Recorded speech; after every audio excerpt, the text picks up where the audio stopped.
زما د لرې وطن یاره. غمجن مازیګر دی بې لتا نه مسافره الله خود ذره ولا جانا نه مسافره الله الله خود ذره ولا جانا نه مسافره غمجن مازیګر دی بې لتا نه مسافره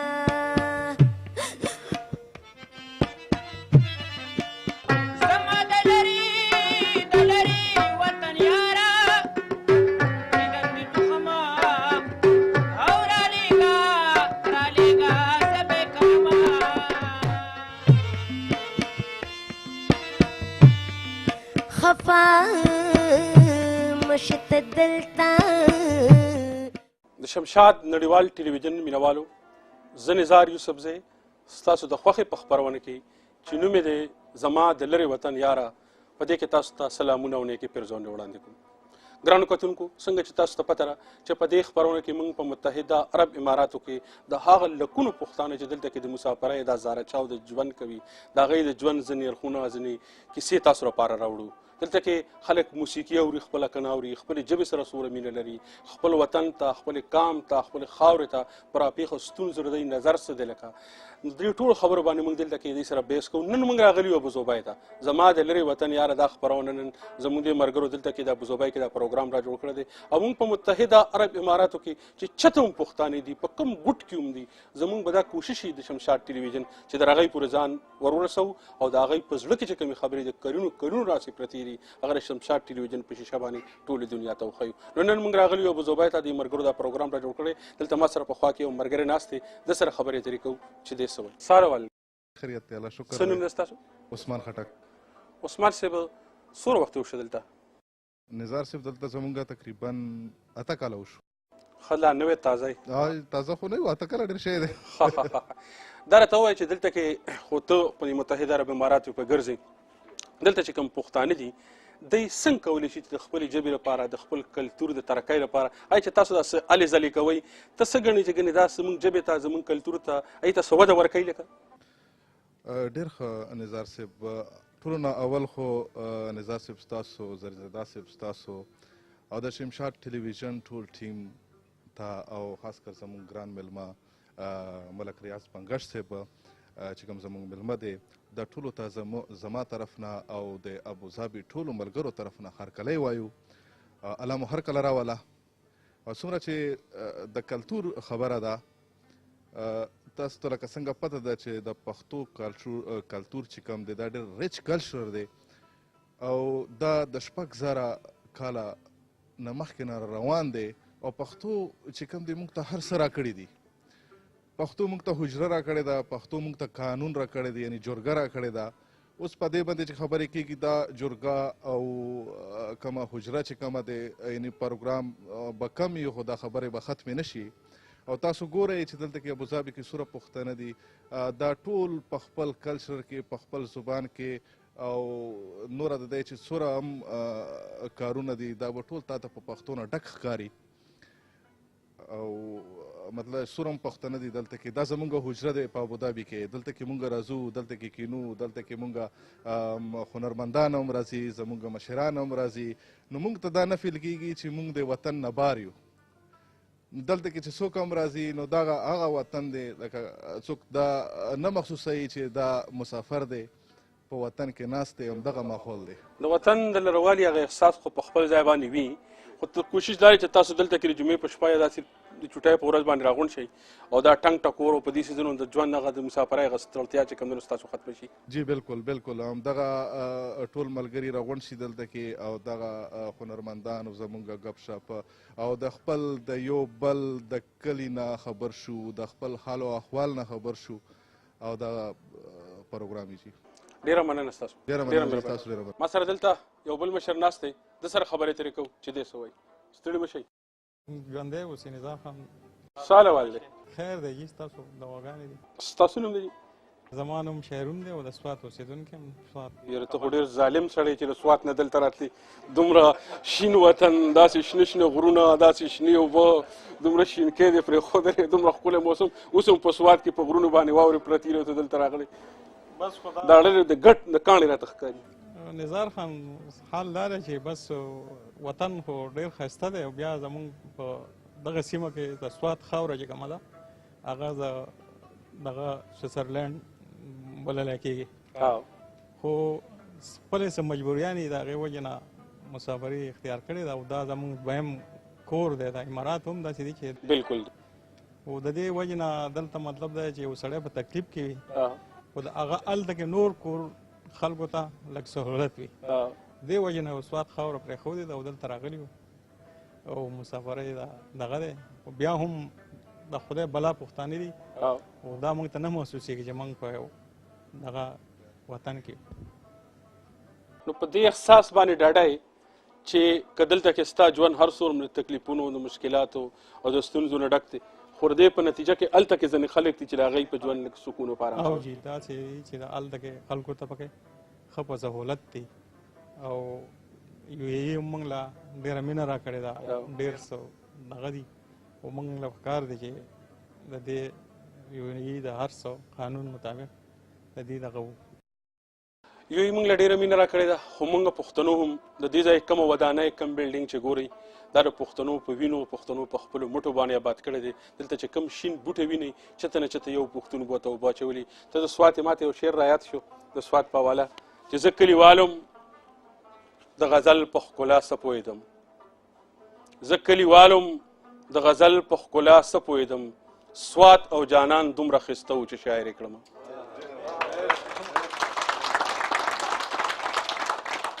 ډېره مننه ستاسو. ډېره شکریه. اخره کې زه ستاسو او د شمشاد ټلویزیون ډېره زیاته شکریه ادا کوم چې تاسو دلته راغلی او موږ ته د دې دا موقع راکړه او دا ټول ملګري راغونډ شو او د یو بل سره ملاقاتونه وشو. ډېره ډېره مننه. ډېره مننه ستاسو. ګورو که موږ سره څوک شاعر ملګری دلته کې وي، یو شاعر ملګری خو شته، نو د ده نه شاعري ورو خو دې نه مخکې ماته یو دوه شعرونه رایاد شو چې ناست وي په محفل کې خو تنها لګي، ناست وي په محفل کې خو تنها لګي، پته د مین سړي صفا لګي، او دا وړه اجاز د تا د شونډو دی، دا وړه اجاز د تا د شونډو دی، ته که دروغ هم وایې رښتیا لګي. د شاعر ملګري ته خواست کوو چې په خپل کلام باندې مو ونمانځي. په خیر ورستړی مه شئ. السلام علیکم نزار صاحب، زما فضل هادي نوم دی. ډېره مننه ستاسو ټول ټیم د شمشاد ټلویزیون د پوره ټیم زه شکریه ادا کوم. که خپل کلام راته واوروئ نو ښه به وي. غزل یو څو شعرونه وړاندې کوم. ارشاد. وایي ځکه احساس د بېوسۍ مې ژوندانه کې اوسي، ځکه احساس د بېوسۍ مې ژوندانه کې اوسي، چا چې برباد کړمه هغه زما په زړه کې اوسي. واه. هغه به څنګه تمنا د سوکالۍ ولري، واه. هغه به څنګه تمنا د سوکالۍ ولري، څوک چې د غم سره یو ځای په یو کاله کې اوسي. واه. او ما به پخوا ترېنه د خپل زړه صبر کړی وي، خو ما به پخوا ترېنه د خپل زړه صبر کړی وي، خو زما په روح، زما په ساه، زما لیمه کې اوسي. ډېر ښه. او بل شعر د نزار صاحب چې ارشاد. د وصال زیری به په زیری د جنت ولګي، د وصال زیری به په زیری د جنت ولګي، څوک د مودو نه په سرور د بلتانه کې اوسي. او اخیری شعر د نزار صاحب چې هغه هادي درته تر اوسه دواګانې کوي، چې ستا د لاسه لکه اور په تناره کې اوسي. واه. ډېره مننه. ډېره مننه. ستا ملګري ډېر ښه غزل دې وویې. ملګرو دی د ټنګ ټکور هم تابیا کړې ده. راځئ چې په خبرو به څه ستاسو وخت اخلو. راځئ چې رباب باندې یو نغمه واورو، بیا چې ټپې واورو، بیا چې چاربې ته واورو، غزل ته واورو. ما ته یو شعر رایاد شو چې دا سندرې دا جور جور فکرونه، دا سندرې دا جور جور فکرونه، دا به دا ذهنونه وشاربي، دا جنګ دی.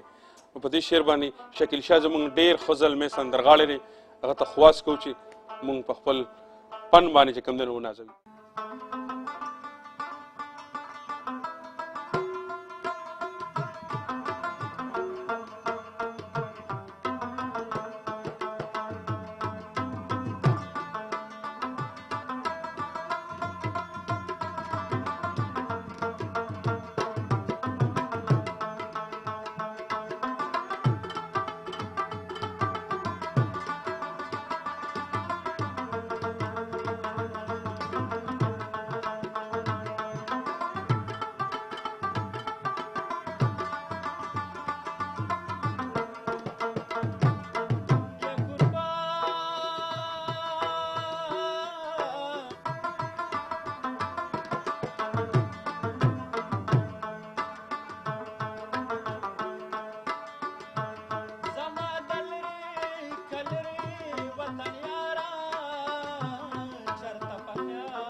غمجن مازدیګر دی بیلتا الله خود ذرا ولا جانا مسافر سپین تنکې غانټول او سور ریتې مې دله راوړو سپین تنکې غانټول او سور ریتې مې دله راوړو غرونه مې راوړې نو سپرلی مې درله راوړو او ما د کوی کاپ خاپیری څه کولې راغلم ما د کوی کاپ خاپیری څه کولې راغلم ستا دپاره تللی وم غمې مې دله راوړه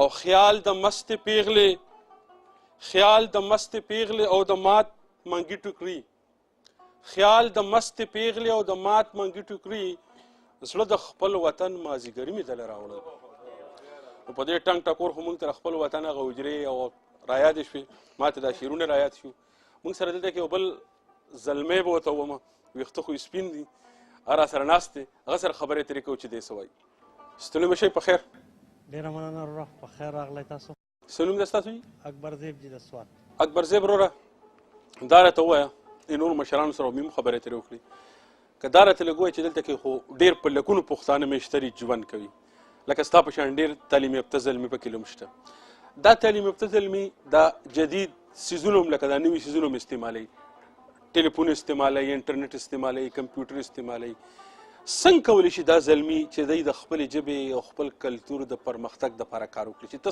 څه ګڼې لکه نظار صاحب ستاسو ډېره ډېره مننه تاسو دلته د راتګ هم ډېره مننه ستاسو د شمشاد ټي وي هم تشکر ادا کوم دلته په راتګ باندې چې د پوښتنه مو وکړه یو ډېر مهم سوال تاسو کړی دی چې د پښتو ژبې کلتور دا تعلیم یافته طبقه څه قسم خدمت کولی شي نننی وخت تقاضې دا دي چې اول خو د مونږ د خپل قام د دې تعلیم یافته طبقې نه دا توقع وساتو چې کم از کم د خپل وروڼو کم چې د څه وجه په وجه باندې محرومه پاتې شوي د تعلیم نه د هغوی سره کومک وکړو مرسته وکړو چې په څه نه څه شکل کې هغوی ته دا لاره رڼا کړو د هغې نه وروستو د ژبې ته ودې ورکولو دپاره زه دا منم چې پښتو ژبه د چا محتاجه نه ده ډېره زرخیزه ده ډېره جوره ده د هر وخت په مناسبت سره پکې خپل جوړوالی پروت دی او په تیره دا ژبه زموږ د کلیوالو شاعرانو هنرمندانو ژوندی ساتلې ده او دا مې یقین دی چې د قیامت تر ورځې پورې به هم د دوی په برکت باندې دا ژبه ژوندی وي په اوسني وخت کې څه ضرورتونه دي چې د قام د نورو قامونو سره سیال کړو د هغې په لړ کې تاسو سوال وکړو چې انټرنیټ دی نورې سوشل میډیاز دي د انور صاحب ورور خبره په خپل ځای باندې خو اوس هم وایي چې په دنیا کې یو ډېر لوی تعداد د پښتنو په سلو کې زما خیال چې لس پښتانه وایي داسې دي چې له خپله جیبه لیک لوس په هغې کې ورځي او د نورو له نه ورځي لکه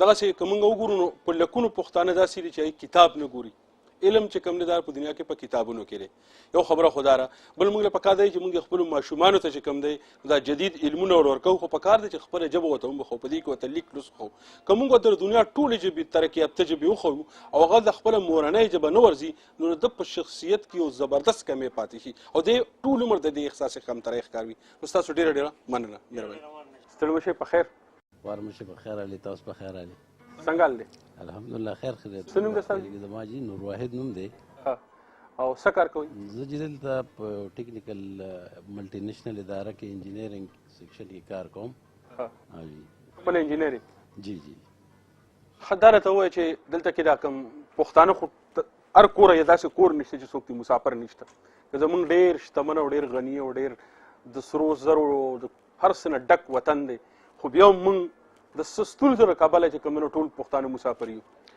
هغه نوي پښتانه زلمي که چا سبق ویلی هم مسافرۍ له راځي که چا نه دی ویلی هم لکه زموږ په شان هغه هم راځي دي مسافرۍ له راځي نو چې دا کوم تعلیم یافته زلمي راځي دوی ته څه مشوره ورکوي د شمشاد ټلویزیون په شیشه باندې چې د کومو خبرو په نظر کې وساتي چې بیا راشي چې دلته کې ورته هغه تکلیفونه او هغه ستونزې ورته نه راځي مخې ته؟ یا ټول نه وړاندې خو چې موږ ستاسو ډېر مننه کوو چې تاسو راغلی دلته او د شمشاد ټلویزیون په خاص توګه او بیا وروسته به موږ دا ووایو چې یاره دا پښتانه څومره د وطن نه راغلي دلته تعلیم یافته نو د هغې دپاره پکار دا ده زما خپله دا تجربه ده چې یاره دی راځي کلم دلته تعلیم یې کړي نو زیاتره داسې دي چې عام تعلیم یې کړي ګریجویشن یا بی سی ایم ای سی کړي نو زه به دا ووایم چې یاره هغې دلته راشي بیا اکثر هغې ته جابونه نه میلاویږي ښه تعلیمونه یې کړي خو جابونه نه میلاویږي که هغې چېرې داسې وکړي چې یاره کوم خلک چې دلته راتلل غواړي او یا هلته زموږ د وطن حالات داسې ډېر خلک راتلل غواړي نو که هغه ټیکنیکل تعلیم وکړي او څه لږه ډېره تجربه وکړي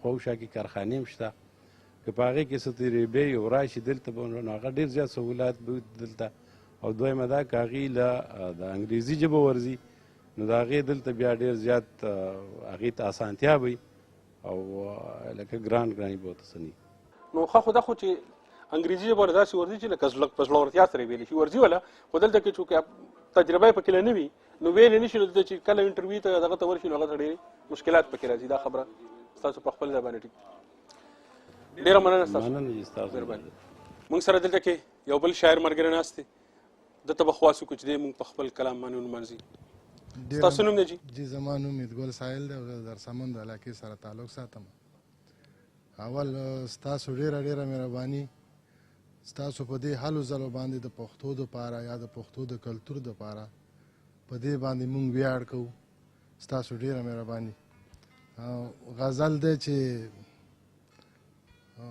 نیمه خلاصه دروازه مې زړګی خوري واه نیمه خلاصه نیمه خلاصه دروازه مې زړګی خوري ستا یوه یوه کیسه مې زړګی خوري واه واه واه واه مهرباني او د پردي وطن څه ژوند دی خو تېرېږي د پردي وطن څه ژوند دی خو تېرېږي هره ورځ او هره شپه مې زړګی خوري وا دا شعر بیا ووایه د پردي وطن د پردي وطن څه ژوند دی خو تېرېږي هره ورځ او هره شپه مې زړګی خوري ډېر ښه نو ساقي شوم شوې که مستي دې د زړه لاړه ساقي شوم شوې ساقي شوم شوې که مستي دې د زړه لاړه ستا نیمګړې شان کاسه مې زړګی خوري واه واه واه واه واه ډېر ښه او دا ستا غم راته دا ستا غوندې شیرین دی دا ستا غم دا ستا غم راته دا ستا غوندې شیرین دی خو ناترسه زمانه مې زړګی خوري واه واه واه ډېر ښه ډېر ښه ډېر اعلی او زید ګل سایل کستوري شمارم خیر دی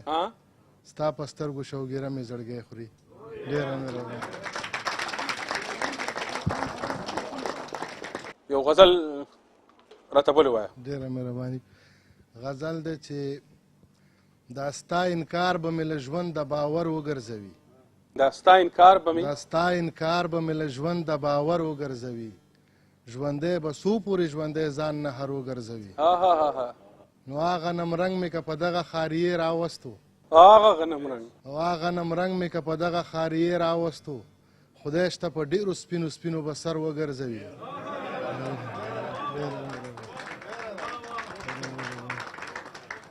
هغه نمرنګ مې که په دغه خاریې راوستو خدای شته په ډېرو سپینو سپینو به سر وګرځوي او په پښتونخوا مینو خلکو کړئ لاسونه پورته په پښتونخوا مینو خلکو کړئ لاسونه پورته رب د امن سرچینه پېښور وګرځوي او نن همزولو ته په ناز او ادا داسې ویل ګل سایل به ډېر شلیدلی ټټر وګرځوي ډېر ښه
نو بله پکې یو خبره نه اضافه نه کوو راځئ چې ټنګ ټکور طرف ته لاړ شو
माजिगर दे बेलता अल्लाह खुद जर्रा वाला जाना न मुसाफिर. ټنګ ټکور نه پس زمونږ د شمشاد ټلویزیون زمونږ یو ډېر تکړه زلمی همکار خورشید ناست دی، هغه سره د خپلې خپرونې په حواله باندې خبرې کوم.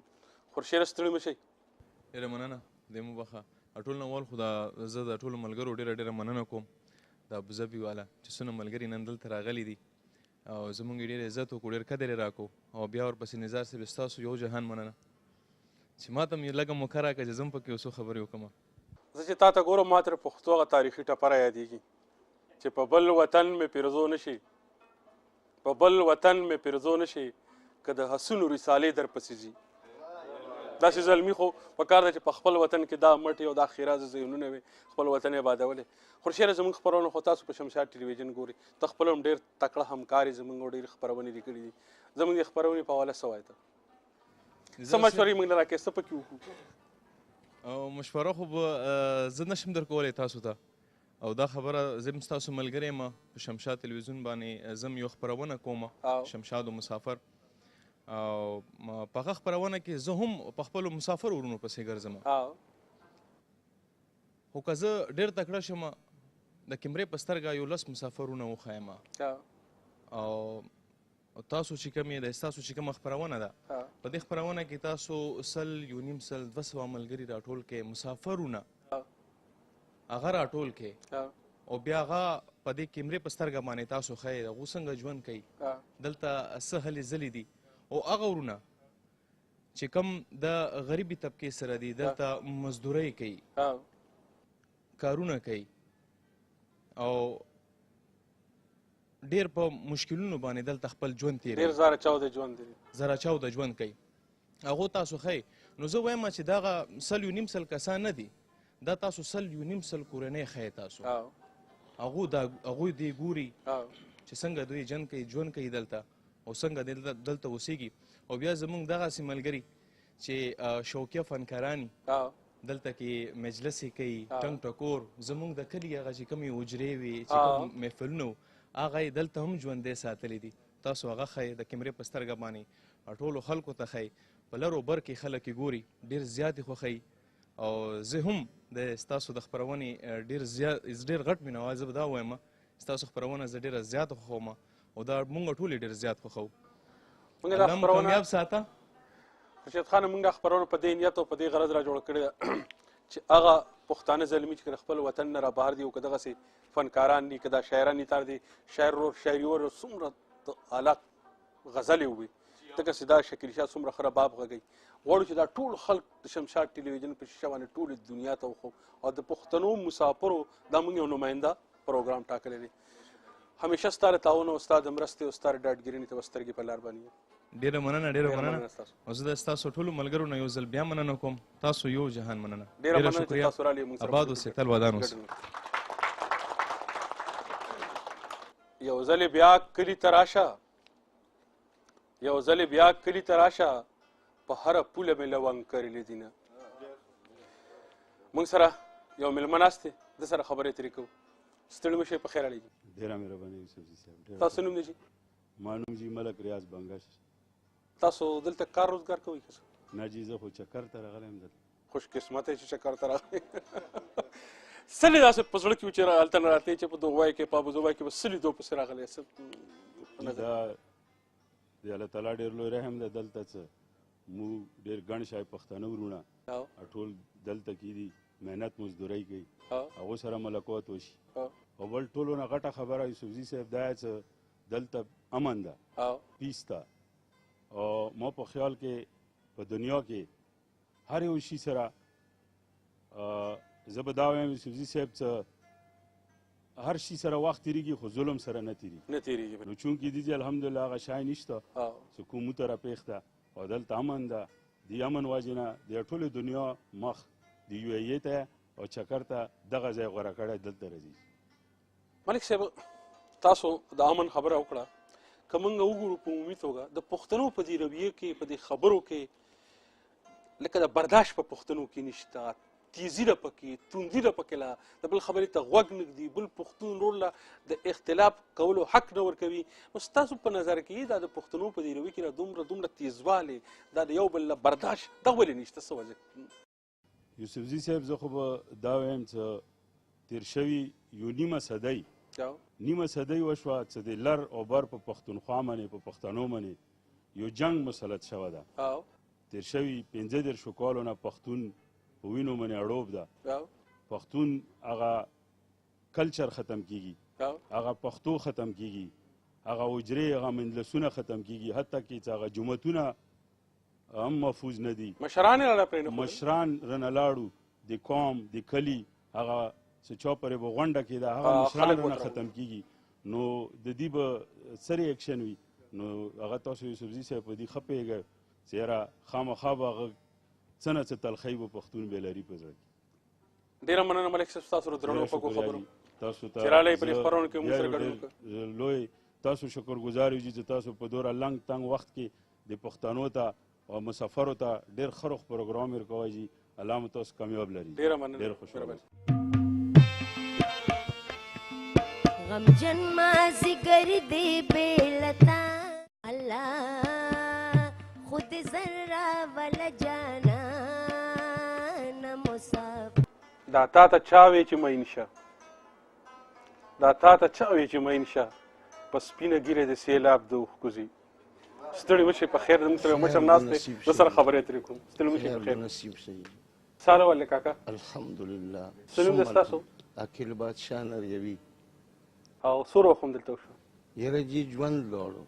پوره ژوند لاړو. څومره عمر به دې تېر کړی دلته په دې مسافرت کې؟ لکه زه به درته دې ځای کې اردو یو شعر وایم، اجازت شته؟ وایه کاکا. خو که پښتو دې ویلی نو زیات به ښه.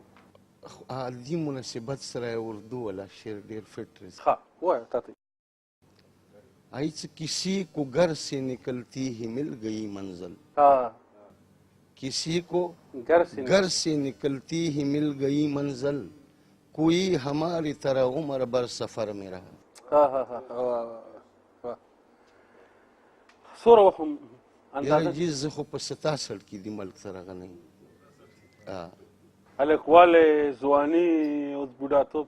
نو بس کېنه زه هم څادر په وکړه که زه چې زه بس څه به کوو لکه اخر څومره به سړی کوي دا مسافري. خو زه مو کلیواله داسې ګوایان شته لکه جرګې په نیت بېرولو خو نه یې پرېږدول. جرګه یې ویروستل.